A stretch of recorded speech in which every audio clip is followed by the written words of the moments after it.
eu sou César Portugal, este é meu canal e eu estou aqui hoje para mais um dia rezar com você o Catecismo da Igreja Católica.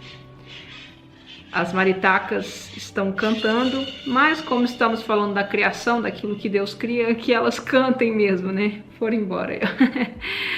Mas olha só, hoje nós vamos falar sobre a queda, né? A entrada do pecado aí na humanidade. A gente vai vendo, né, todo esse aspecto da criação, daquilo que Deus sonha para nós e tudo mais. E hoje a gente começa do parágrafo 385. Eu peço ao Espírito Santo que nos ilumine, que seja mais um dia de muito aprendizado e que nós possamos colocar em prática aquilo que for aprendido aqui, para que possamos também levar mais pessoas para perto de Deus. Vamos lá, parágrafo 7, né, dentro desse contexto que a gente está lendo aí nos últimos vídeos, a queda. Eu estou na página 122, parágrafo do Catecismo 385. Deus é infinitamente bom e todas as suas obras são boas. Toda vida, ninguém escapa à experiência do sofrimento, dos males existentes na natureza, que aparecem ligados às limitações próprias das criaturas. E, sobretudo, a questão do mal moral. De onde vem o mal? Eu perguntava de onde vem o mal e não encontrava saída, diz Santo Agostinho. Sua própria busca sofrida não encontrará saída, a não ser em sua conversão ao Deus vivo. Efetivamente, o mistério da iniquidade só se explica à luz do mistério da piedade. A revelação do amor divino em Cristo manifestou ao mesmo tempo a extensão do mal e a superabundância da graça. Precisamos, pois, abordar a questão da origem do mal, fixando o olhar de nossa fé naquele que somente ele é o vencedor do mal. Ponto número 1. Onde o pecado abundou, a graça superabundou. A realidade do pecado. O pecado está presente na história do homem. Seria inútil tentar ignorá-lo ou dar a esta realidade obscura outros nomes. Para tentarmos compreender o que é pecado, é preciso antes de tudo reconhecer a ligação do homem com Deus, pois fora dessa relação, o mal do pecado não é desmascarado em sua verdadeira identidade de recusa e de oposição a Deus, embora continue a pesar sobre a vida do homem e sobre a história. A realidade do pecado, e mais particularmente a do pecado das origens, só é entendida à luz da revelação divina. Sem o conhecimento de Deus que ela nos dá, não se pode reconhecer com clareza o pecado, e somos tentados a explicá-lo unicamente como falta de crescimento, como fraqueza psicológica, como um erro, como consequência inevitável de uma estrutura social inadequada, etc. Somente à luz do desígnio de Deus sobre o homem, compreende-se que o pecado é um abuso da liberdade que Deus dá às pessoas criadas para que possam amá-lo e amar-se mutuamente. Compreende-se que o pecado é um abuso da liberdade que Deus dá. Deus nos fez livre. Ele dá o livre-arbítrio, que a gente tanto fala por aí, né? Ah, o livre-arbítrio, o livre-arbítrio. Mas aí o pecado está nesse abuso dessa liberdade. Assim, então eu faço o que eu quiser. E se a gente parar para analisar as circunstâncias de pecado que a gente conhece, que a gente discute, é exatamente isso. As pessoas se tornam tão livres, se sentem tão donas de si, né, de poderem fazer exatamente o que quiserem, que elas abusam dessa liberdade. O pecado original, uma verdade essencial da fé. Com o progresso da revelação, é esclarecida também a realidade do pecado. Embora o povo de Deus do Antigo Testamento tenha conhecido a dor da condição humana, à luz da história da queda narrada no Gênesis, não era capaz de entender o significado último desta história, que só se manifesta plenamente à luz da morte e ressurreição de Jesus Cristo. É preciso conhecer a Cristo como fonte da graça para conhecer Adão como fonte do pecado. É o Espírito Paráclito, enviado por Cristo ressuscitado, que acusará o mundo em relação ao pecado, ao revelar aquele que é o Redentor do mundo. A doutrina do pecado original é, por assim dizer, o reverso da boa notícia pela qual Jesus é o Salvador de todos os homens, de que todos têm a necessidade da salvação e de que a salvação é oferecida a todos, graças a Cristo. A igreja que tem o senso de Cristo sabe perfeitamente que não se pode atentar contra a revelação do pecado original sem atentar contra o mistério de Cristo. Para ler o relato da queda. O relato da queda, em Gênesis, utiliza uma linguagem feita de imagens, porém expõe um acontecimento primordial, um fato que ocorreu no início da história do homem. A revelação nos dá a certeza de fé de que toda a história humana está marcada pelo pecado original, cometido livremente por nossos primeiros pais. Ponto número 2, a queda dos anjos. Por trás da opção da desobediência de nossos primeiros pais, há uma voz sedutora que se opõe a Deus e que por inveja os faz cair na morte. Quem é? A Escritura e a tradição da igreja veem neste ser um anjo destronado, chamado Satanás ou Diabo. A igreja ensina que ele tinha sido anteriormente um anjo bom, criado por Deus. Com efeito, o diabo e outros demônios foram por Deus criados bons em sua natureza, mas se tornaram maus por sua própria iniciativa. Então, por escolha deles, a ação deles, eles se tornam maus. A Escritura fala de um pecado desses anjos. Esta queda consiste na opção livre desses espíritos criados que rejeitaram radical e irrevogavelmente Deus e seu reino. Há um reflexo dessa rebelião nas palavras do tentador, ditas a nossos primeiros pais: e sereis como Deus. O diabo é pecador desde o princípio, pai da mentira. O caráter irrevogável de sua opção, e não a deficiência da infinita misericórdia divina, faz com que o pecado dos anjos não possa ser perdoado. Ou seja, aqui está dizendo, o caráter irrevogável. Então, a partir do momento que aquele anjo escolhe ser mau, ele se torna, então, esse diabo, a misericórdia não é capaz de alcançá-lo, não por uma deficiência, como está escrito aqui, mas por conta dessa natureza de quem eles são. Não existe arrependimento para eles depois da queda, como não existe para os homens após a morte.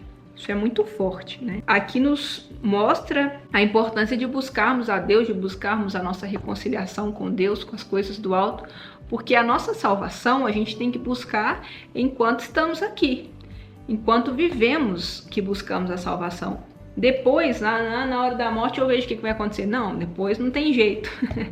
Depois, não. Claro, a misericórdia de Deus pode nos alcançar no último segundo? Pode nos alcançar no último segundo. Mas não vamos brincar com a misericórdia de Deus, Não vamos fazer dela um auê para a gente poder brincar com os nossos pecados, fazer, qualquer coisa que tire a nossa santidade, que nos tire de perto de Deus.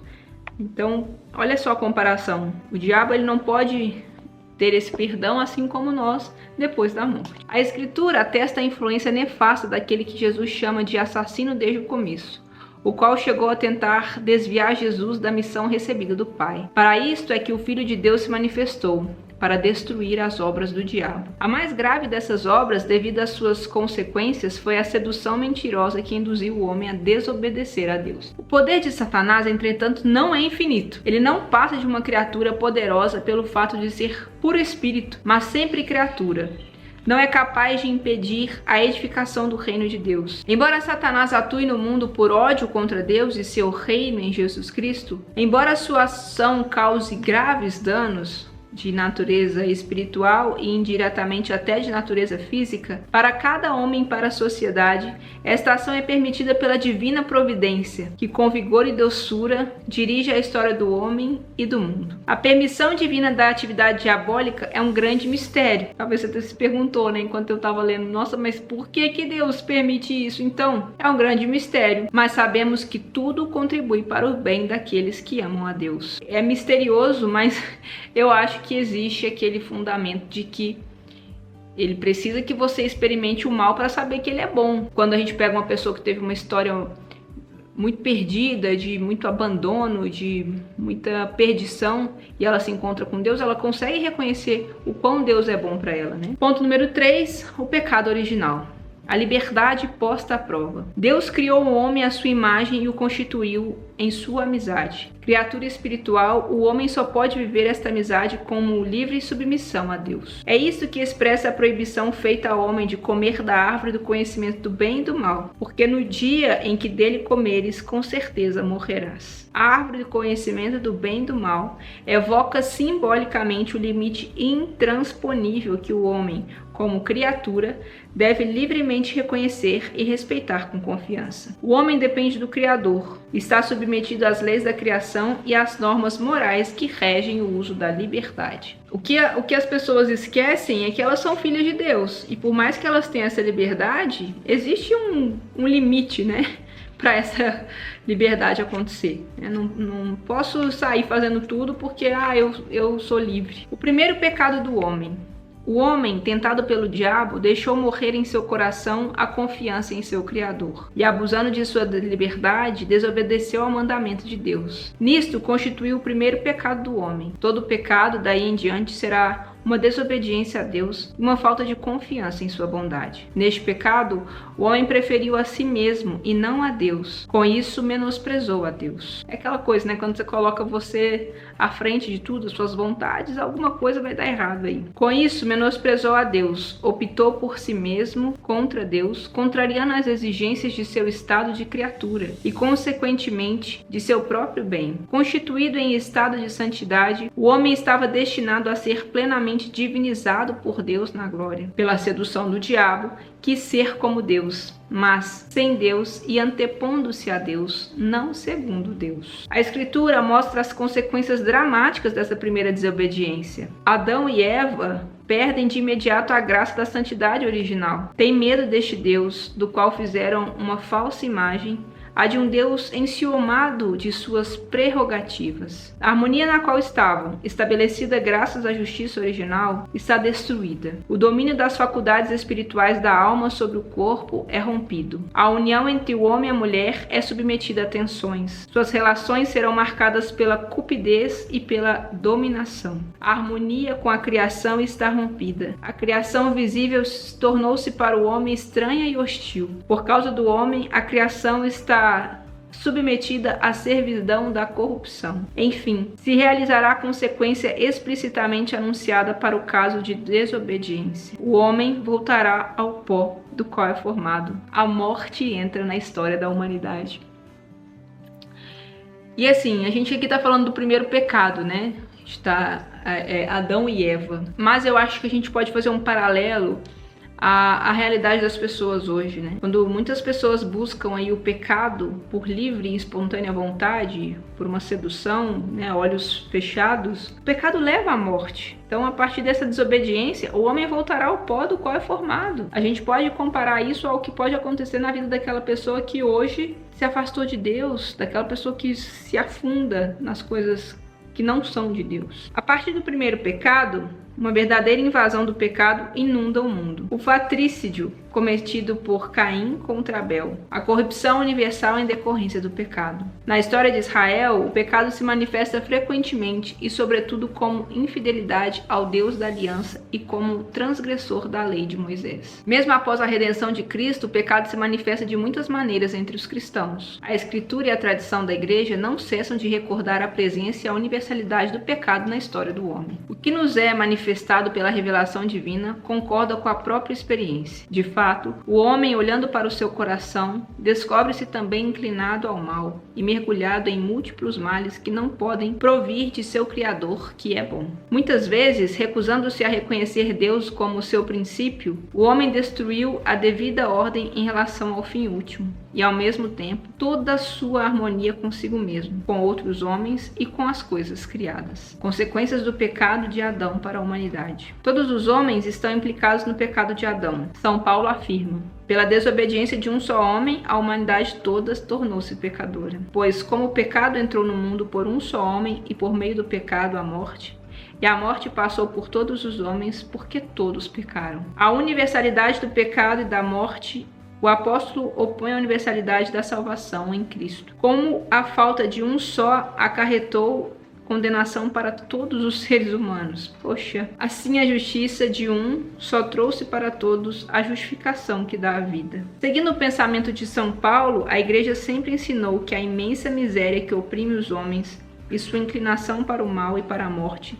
são incompreensíveis, a não ser referindo-se ao pecado de Adão e ao fato de que ele nos transmitiu um pecado que, por nascença, nos afeta a todos e é morte da alma. Em razão dessa certeza de fé, a Igreja ministra o batismo para a remissão dos pecados, mesmo as crianças que não cometeram pecados pessoal. Então, por exemplo, eu batizei minhas filhas com menos de um mês, todas as duas. Elas não tinham pecado, não tinha como a gente reconhecer pecado naquele bebezinho de dias. Mas ali Deus concede a remissão desses pecados. De que maneira o pecado de Adão tornou-se o pecado de todos os seus descendentes? O gênero humano inteiro é em Adão como um só corpo de um só homem. Em virtude dessa unidade do gênero humano, todos os homens estão implicados no pecado de Adão, como todos estão implicados na justiça de Cristo. A transmissão do pecado original é, contudo, um mistério que não somos capazes de compreender plenamente. Sabemos, porém, pela revelação que Adão havia recebido a santidade e a justiça originais, não exclusivamente para si, mas para toda a natureza humana. Ao cederem ao tentador, Adão e Eva cometem um pecado pessoal, mas este pecado afeta a natureza humana, a qual eles transmitirão em um estado decaído. É um pecado que será transmitido por propagação à humanidade inteira, isto é, pela transmissão de uma natureza humana privada da santidade e da justiça originais. Por isso, o pecado original é dominado pecado de maneira analógica. É um pecado contraído e não cometido, um estado e não um ato. Isso é interessante, né? Quando a gente carrega essa culpa, é um estado, não exatamente um ato. Embora próprio de cada um, o pecado original não tem em nenhum descendente de Adão caráter de falta pessoal. Ou seja, eu não carrego ele por algo que eu fiz. Consiste na privação de santidade da justiça originais, mas a natureza humana não está totalmente corrompida. Ela está ferida em suas próprias forças naturais, submetida à ignorância, ao sofrimento, ao poder da morte e inclinada ao pecado. Esta propensão ao mal é chamada de concupiscência. O batismo, ao conferir a vida da graça de Cristo, apaga o pecado original e faz o homem voltar para Deus. No entanto, as consequências de tal pecado sobre a natureza enfraquecida e inclinada ao mal permanecem no homem e o incitam ao combate espiritual. A doutrina da Igreja sobre a transmissão do pecado original adquiriu precisão sobretudo no século V, em especial sobre o impulso da reflexão de Santo Agostinho contra o pelagianismo, e no século XVI, em oposição à reforma protestante. Pelágio sustentava que o homem podia, pela força natural de sua vontade livre, sem a ajuda necessária da graça de Deus, levar uma vida moralmente boa. Limitava, assim, a influência de Adão a de um mau exemplo. Os primeiros reformadores protestantes, ao contrário, ensinavam que o homem estava radicalmente pervertido e sua liberdade anulada pelo pecado original. Identificava o pecado herdado por cada homem como tendência ao mal, que seria insuperável. A Igreja pronunciou-se especialmente sobre o sentido daquilo que foi revelado no tocante ao pecado original, no Segundo Concílio de Orange, em 529, e no Concílio de Trento, em 1546. Um duro combate. A doutrina sobre o pecado original, ligada estritamente à doutrina da redenção realizada por Cristo, propicia um olhar de lúcido discernimento sobre a situação do homem e da sua ação no mundo. Pelo pecado dos primeiros pais, o diabo adquiriu certa dominação sobre o homem, embora este permaneça livre. O pecado original acarreta a servidão debaixo do poder daquele que tinha o império da morte, isto é, o diabo. Ignorar que o homem tem uma natureza ferida, inclinada ao mal, dá lugar a graves erros no campo da educação, da política, da ação social e dos costumes. Muito do que a gente vê de errado por aí é culpa nossa mesma, né? O próprio homem que está corrompido por tudo isso. As consequências do pecado original, de todos os pecados pessoais dos homens, conferem ao mundo em seu conjunto uma condição pecadora, que pode ser designada com a expressão de São João, o pecado do mundo. Com essa expressão se quer expressar também a influência negativa que exercem sobre as pessoas, as situações comunitárias e as estruturas sociais que são frutos do pecado do homem. Essa situação dramática do mundo, que inteiro está sob o poder do maligno, faz da vida do homem um combate, uma luta árdua contra o poder das trevas. Perpassa a história universal da humanidade. Iniciada desde a origem do mundo, vai durar até o último dia, segundo as palavras do Senhor. Envolvido nesta batalha, o homem deve lutar sempre para aderir ao bem. Ele não pode alcançar sua unidade interior senão com grandes esforços e com o auxílio da graça. Não abandonaste ao poder da morte. Depois da queda, o homem não foi abandonado por Deus. Ao contrário, Deus o chama. Ele anuncia de modo misterioso a vitória sobre o mal e o reerguimento da queda. Essa passagem do Gênesis foi chamada de proto-evangelho, por ser o primeiro anúncio do Messias Redentor, do combate entre a serpente e a mulher,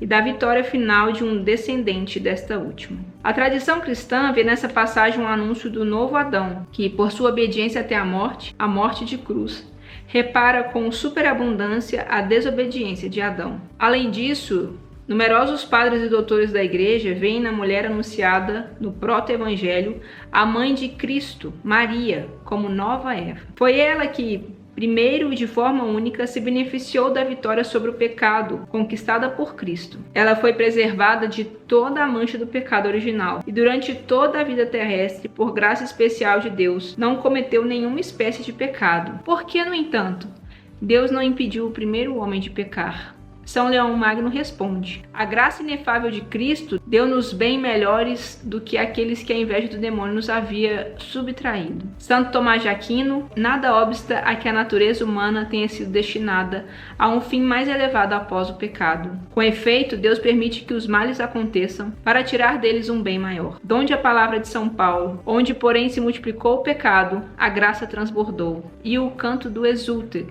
ó feliz culpa, que mereceu tal e tão grande Redentor. É como se desse mais sentido a existência de Cristo para nós, né? Resumindo, chegamos no resumindo. Deus não faz a morte nem se alegra com a perdição dos vivos. Foi por inveja do diabo que a morte entrou no mundo. Satanás ou o diabo, bem como os demais demônios, são anjos decaídos por terem recusado livremente a servir a Deus e a seu desígnio. Sua opção contra Deus é definitiva. Eles tentam associar o homem à sua revolta contra Deus. Constituído por Deus em estado de justiça, o homem, instigado pelo maligno desde o início da história, abusou da própria liberdade. Levantou-se contra Deus, desejando atingir seu objetivo fora dele. Por seu pecado, Adão, na qualidade de primeiro homem, perdeu a santidade e a justiça originais que havia recebido de Deus, não somente para si, mas para todos os seres humanos. A sua descendência, Adão e Eva, transmitiram a natureza humana ferida por seu primeiro pecado, portanto, privada da santidade e da justiça originais. Esta privação é denominada pecado original. Em consequência do pecado original, a natureza humana está enfraquecida em suas forças, submetida à ignorância, ao sofrimento, à dominação da morte e inclinada ao pecado. Inclinação chamada de concupiscência. Afirmamos, portanto, com o Concílio de Trento, que o pecado original é transmitido com a natureza humana, não por imitação, mas por propagação, o que ele é, portanto, próprio de cada um. A vitória sobre o pecado, conseguida por Cristo, deu-nos bens melhores do que aqueles que o pecado nos havia tirado. Onde se multiplicou o pecado,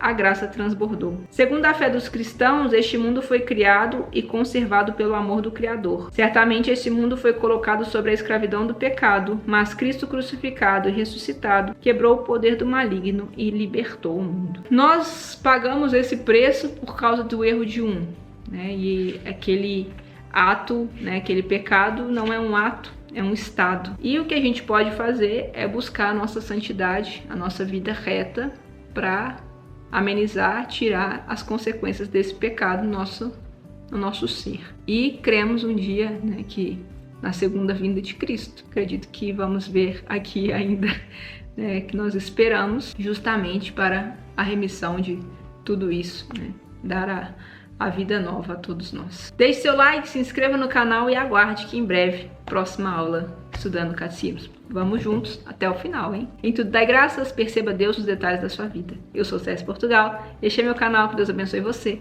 e até o próximo vídeo. Tchau!